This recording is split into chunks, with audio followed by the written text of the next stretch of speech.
சமையல் வேலையெல்லாம் முடித்து ரெடி ஆகிடுச்சு. பாத்திரம் மட்டும் கழுகணும். மணி 7:45 ஆயிடுச்சு.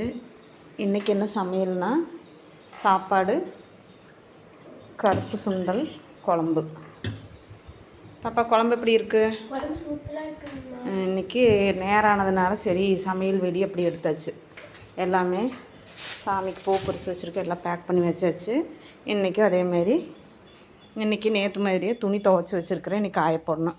அவங்க சாப்பிட்றக்குள்ளே இது துணியெல்லாம் காய போட்டு எடுத்து வைக்கணும். ஆன் பண்ணுறேன்.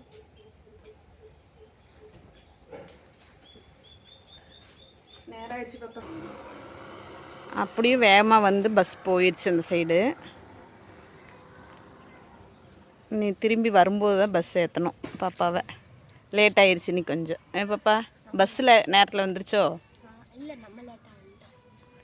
எங்கள் மாதா கெபியில் எல்லாம் கல் பதிச்சிட்டாங்க. இன்னும் கொஞ்சம் வேலை இருக்குது. பாப்பா பாய் சொல்லிடுறேன். எங்கள் வீடியோ பிடிச்சிருந்தா லைக் பண்ணுங்கள். பாய். நாங்கள் நெகிழில் போய் உட்காந்துக்கலாமா?